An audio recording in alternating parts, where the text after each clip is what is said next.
इस क्लास में हम देखेंगे कि पेट में हिंदी से संधि संबंधित कितने प्रश्न पूछे जाते हैं और उनसे कैसे कैसे प्रश्न पूछे जाएंगे, उन सभी क्वेश्चंस को हम देखेंगे। चलिए शुरुआत करते हैं पहले क्वेश्चंस की। पहला क्वेश्चन हमारा दिया है, क्या दिया है देखिए जरा। दिया है कि दो दो समीपवर्ती वर्णों के मेल से जो भी कार्य यानी कि परिवर्तन होता है वह कहलाता है, क्या कहलाता है? अवयव, प्रत्यय, समास या संधि। तो हम सबसे पहले जो हेडिंग आपसे बात किए हैं वो आपसे हम बात किए संधि की, और ये संधि ही है। क्यों? वजह सुनिए। जब दो समीपवर्ती वर्णों के मेल से जो भी कार्य परिवर्तन होता है, तो आप भी जानते हैं, जैसे मान लीजिए कि आप यहाँ पे अब और प्लस यब की ही बात कर लें, तो समीपवर्ती वर्णों के मेल से यानी कि इसके और इसके वर्णों के जो मेल से जो आपका तीसरा वर्ण बनता है उसी की बात यहाँ पे हो रही है, तो उसको हम संधि कहते हैं। दूसरे प्रश्न की तरफ बढ़ते हैं, और उससे पहले जो भी लोग चैनल पे नए हों या पहली बार विजिट किए हों वो चैनल को सब्सक्राइब करें, साथ ही बेल आइकन प्रेस करें और सभी साथियों को अपने इस क्लास को शेयर करिए, ताकि उनकी जो पेट के एग्जाम है उसमें हेल्प हो सके इस क्लास के माध्यम से। दूसरा क्वेश्चन है कि संधियां 3 प्रकार की होती हैं, ये आप सभी जानते हैं। संधियां कितने प्रकार की होती हैं? 3 प्रकार की। कौन कौन सी? स्वर संधि, ठीक है, व्यंजन संधि और विसर्ग संधि। ये आप सभी को पता है। 3 संधि 3 प्रकार की होती हैं। निम्नलिखित में से कौन सा एक संधि का प्रकार नहीं है? तो जब आप स्वर संधि पढ़ लिए हैं, व्यंजन पढ़ लिए हैं, विसर्ग पढ़ लिए हैं, तो कौन सा बच रहा है आपका? अनुस्वार। अनुस्वार संधि जो है वो संधि का प्रकार नहीं है। फिर बात करेंगे तीसरे प्रश्न की। तो तीसरा प्रश्न जो हमारा है वो क्या कह रहा है? तीसरा प्रश्न है कि संधि कितने प्रकार की होती है? तो अभी हम पीछे पढ़े हैं संधि 3 प्रकार की होती है। क्या होती है? संधि जो है हमारा 3 प्रकार की होती है, तो बी वाला ऑप्शन राइट हो जाएगा। बात करें अगले प्रश्न की, जो चौथा नंबर का है, देखिए इसको, स्वर संधि कितने प्रकार की होती है? तो स्वर संधि जो होती है उसको हम समझते हैं। जो स्वर संधि होती है वो आपके 5 प्रकार की होती है। अब हम इसको ऑप्शन में टिक कर रहे हैं और उसके साथ साथ समझा रहे हैं, इसको समझने का प्रयास करिएगा। स्वर संधि का पहला प्रकार जो होता है वो होता है दीर्घ। क्या होता है? दीर्घ। दीर्घ दीर्घ स्वर संधि, ठीक है, दीर्घ स्वर संधि। फिर दूसरा होता है गुण। क्या होता है? दूसरा गुण। तीसरा होता है वृद्धि। क्या होता है? वृद्धि। चौथा क्या होता है? चौथा आपका होता है यण। क्या होता है? यण। और पांचवा होता है अयाधि। क्या होता है? अयाधि स्वर संधि। अयाधि स्वर संधि। तो ये पांचों जो हैं स्वर संधि के प्रकार हैं, जिसको मैंने लिख दिया है और आप इसको अच्छे से जानते भी होंगे, समझते भी होंगे। पचवे की बात करें तो पचवा हमारा दिया है कि रत्नाकर का संधि विच्छेद होगा। रत्नाकर का हमें संधि विच्छेद बताना है। तो इसमें देखिए ऑप्शन आपका दिया है कि रत्न प्लस आकर, बी दिया रत्न प्लस आकार, सी दिया रत्न प्लस कर और डी दिया रति प्लस आकार। तो इसके लिए सबसे पहले आप ए ऑप्शन को देखिए। इसमें क्या दिया? रत्न प्लस आकार। रत्न प्लस आकार। तो ये जो यहाँ आ है ना, ये जो यहाँ आ है, यही जब न से मिलेगा तो ये ना हो जाएगा। क्या हो जाएगा? ना हो जाएगा और रत्नाकार बन जाएगा। क्या हो जाएगा? रत्नाकार बन जाएगा। ए ऑप्शन सही हो जाएगा। छठे की बात करें तो छठवां दिया है कि निम्नलिखित शब्दों में से स्वर संधि को पहचानिए। सबसे पहले हमें इसको समझना होगा कि स्वर संधि की पहचान कैसे होती है। उसके लिए अगर आप सभी हिंदी अच्छे से पढ़े होंगे तभी इन सभी क्वेश्चंस को कर पाएंगे। तो चलिए इस क्वेश्चन करने का प्रयास करते हैं कि अगर देखिए इसमें बात करते हैं कि पुस्तकालय। तो पुस्तकालय मेरे हिसाब से तो ये आप मान के चलिए कि 100% है, आपका स्वर संधि है। अब बात करें, ये सदगति है। क्या है? सदगति। सदगति। सदगति आधा द है, और सी है दिग्दर्शन और डी है उज्ज्वल। जैसे यहाँ देखिए आप, ये हो जाएगा दिक हो जाएगा। क्या हो जाएगा? दिक प्लस दर्शन होता है, ठीक है। तो इसमें क आ गया तो ये व्यंजन संधि में आ गया, और यहाँ हो गया उत। उत हो जाएगा, जो उत है, उत प्लस ज्वल होता है। तो यहाँ पे उत जो है ये भी तो आने की वजह से ये भी व्यंजन संधि हो गया। यहाँ पे देखिए ये भी सत हो जाएगा। क्या हो जाएगा? सत हो जाएगा। लेकिन यहाँ पे जब आप करेंगे इसको तो यहाँ हो जाएगा क्या? यहाँ हो जाएगा पुस्तक। ये हो जाएगा पुस्तक, ठीक है, और पुस्तक प्लस आलय। क्या हो जाएगा? पुस्तक प्लस आलय। तो यहाँ लास्ट में आपको अ मिला और यहाँ आपको आ मिला, तो अ प्लस बड़ा आ मिलके बड़ा आ बनाते हैं, जिसका सेंस आप स्वर संधि में आएगा, आपको देखने को मिलेगा। तो ये आपका ए वाला जो है आपका सही हो जाएगा। छठे की बात, सतवें की बात करें तो सतवां दिया है कि संख्या गमन। संख्या गमन, ये संख्या गमन का सही संधि विच्छेद बताइए। तो सखी प्लस आगमन, सखी प्लस आगमन, सखी प्लस गमन, संख्या प्लस गमन। तो क्या सही हो जाएगा? सखी प्लस आगमन। क्या हो जाएगा? सखी प्लस आगमन। सखी प्लस आगमन। इसको ध्यान से आप इसको राइट डाउन कर लीजिएगा। आठवें की बात करें तो आठवां दिया है कि अभी प्लस उदय। अभी प्लस उदय की संधि कीजिए।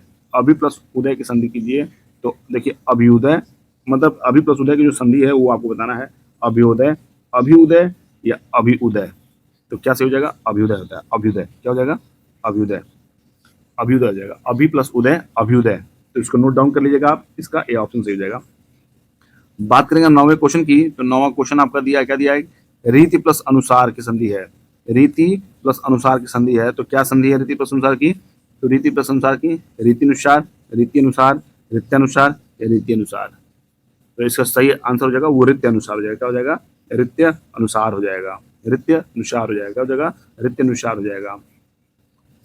अगले क्वेश्चन पर पढ़ते हैं। अगला क्वेश्चन देखिए, दिया निर्देश दिया है। क्या निर्देश दिया है? कि निर्देश है प्रश्न 10 और 11। प्रश्न 10 और 11 पे निर्देश जारी होगा। नीचे लिखे शब्दों के सही संधि विच्छेद का चयन कीजिए। मतलब 10 और 11 जो है संधि विच्छेद को चयन करना है। तो 10वां प्रश्न आपके सामने है कि यद्यपि में संधि विच्छेद है, यद्यपि में संधि विच्छेद है। तो यद्यपि में संधि विच्छेद क्या हो जाएगा? यदि प्लस अपि, यदि प्लस अपि, जो आपके सी ऑप्शन में साफ शब्द दिया है। क्या दिया है? यदि प्लस अपि, यदि प्लस अपि, इसको नोट करिएगा। और ये प्रश्न आने वाले सभी प्रश्न आए हुए हैं। ये यूपी ट्रिपल सी परिचालक भर्ती परीक्षा 2015 में पूछा गया था। आपका देखिए तिरस्कार दिया गया है। 11वां प्रश्न क्या है? तिरस्कार है। ये कब पूछा गया था? ये भी पूछा गया था यूपी ट्रिपल एस सी परिचालक भर्ती परीक्षा 2015 में। तो तिरस्कार, सबसे पहले तिरस्कार को तोड़ते, और उसको कैसे तोड़ेंगे देखिएगा जरा। तिरस्कार को जब भी तोड़ेंगे आप, तो तिरह यानी कि विसर्ग संधि, तिरह प्लस कार, क्या हो जाएगा? तिरह प्लस कार, जो आपके बी वाला ऑप्शन लिखे दिया हुआ है, तिरह प्लस कार। क्या दिया है? तिरह प्लस कार, जो विसर्ग संधि है। कौन संधि है? ये विसर्ग संधि है, विसर्ग संधि है। इसको नोट करते रहिएगा आप लोग। बात करेंगे हम 12वें क्वेश्चन की। 12वां क्वेश्चन दिया कि निम्न में संधि है। क्या है 12वां? निम्न में संधि है, क्या है? एतन मुरारी। क्या है? एतन मुरारी। एतन मुरारी में कौन संधि है? यहाँ व्यंजन संधि दिया है, स्वर संधि दिया है, विसर्ग संधि दिया है, अयादि संधि दिया है। तो एतन मुरारी में कौन सा संधि है? व्यंजन संधि है। क्या है? व्यंजन संधि है। इसको नोट करिएगा आप सभी लोग। व्यंजन संधि होता क्या है कि एतत प्लस मुरारी, क्या हो जाएगा? ये हो जाएगा एतत, ये ए तत। अब यहाँ पे जो तो है ये लास्ट वाला, ये आधा हो जाएगा, और प्लस मुरारी, क्या हो जाएगा? एतत प्लस मुरारी, एतन मुरारी। तो इसको क्या हो जाएगा? ये एतन मुरारी। अब इसको मैं साफ साफ आपको समझा दिया हूँ। 13वें की बात करें, 13वें प्रश्न की, तो 13वां प्रश्न क्या दिया है कि निम्नलिखित शब्दों में से किसमें स्वर संधि है? निम्नलिखित शब्दों में से किसमें स्वर संधि है? तो आपको स्वर संधि बताना है। देखिए तपो गुड़, यहाँ क्या दिया है? तपो गुड़, और तपो गुड़ में आपको स्वर संधि नहीं मिलेगा। ये होता है तपहदन गुड़। क्या होता है? देखिए ये होगा आपका विसर्ग संधि। क्या हो जाएगा? ये विसर्ग संधि हो जाएगा, विसर्ग संधि। यहाँ जो आपका रामायण है ना, रामायण, राम, यहाँ देखिए रामायण जो है, यही आपको सिर्फ और सिर्फ आपको देखने को मिलेगा स्वर संधि। ये कैसे होगा? देखिए राम प्लस अयन, क्या हो जाएगा? राम प्लस अयन रामायण, राम प्लस अयन रामायण हो जाएगा। ये आपको दूसरे को मैंने बता दिया। तीसरा देखिए, तीसरा भी विसर्ग है, अतः धन एव। क्या है? अतः धन एव। और ये देखिए सत जन, सत प्लस जन होता है, सत प्लस जन, तो ये हो जाएगा आपका व्यंजन। क्या हो जाएगा? व्यंजन हो जाएगा। तो आपका जो रामायण है यही आपका स्वर संधि है। क्या है? रामायण ही स्वर संधि है। अब 14वें प्रश्न की बात करें, तो 14वां प्रश्न क्या कह रहा है कि निम्न संधि विच्छेद की संधि के लिए सही विकल्प चुनिए। मतलब सुधन उक्ति को अगर हम संधि करें तो क्या इन चारों में से आएगा, उसको बताना है। तो सुक्ति होगा। क्या हो जाएगा? सुक्ति। तो सुक्ति देखिए, ये दिया है शक्ति दिया है, ये दिया है शक्ति दिया है, और यहाँ पे जो सी और ऑप्शन है यही आपका सुक्ति का सही उच्चारण है, सही सेंस है। तो जो सी ऑप्शन है यहाँ ये सही जाएगा।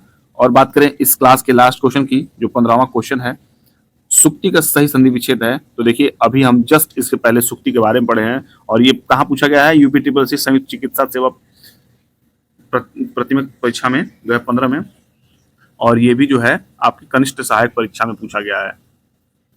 तो सु प्लस उक्ति, तो सबसे पहले आप जानिए कि इसमें छोटा स्वर है, छोटा उ का मात्रा है। क्या रहेगा? अभी आप पीछे क्लास में पढ़े हैं सुक्ति, तो इसमें बहुत ज्यादा कुछ बताने की आवश्यकता है नहीं, और आप चाहें तो इसे पीछे भी करके देख सकते हैं। देखिए इसमें सु प्लस उक्ति दिया है, ये सु प्लस उक्ति, यहाँ पे सुक्ति, और जस्ट इसी क्वेश्चन से हम आगे लेंगे तो यहाँ पे आपको देखने को मिलेगा सुक्ति, सु प्लस उक्ति।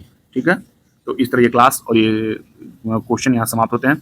और भी क्वेश्चन आपके लिए हैं, और जब तक कि ये पूरी मैं पेट की तैयारी पूरी अच्छे से ना करा तब तक ये जो क्लासेस हैं वो लगातार आपको मिलते रहेंगे जब तक कि पेट के एग्जाम नहीं होते हैं। तो चलिए मिलते हैं अगले सेशन में, तब तक के लिए शुभकामनाएं आपके साथ है, पढ़ते रहिए, मस्त रहिए, स्वस्थ रहिए। मिलते हैं अगले सेशन में, तब तक के लिए बाय बाय, टेक केयर।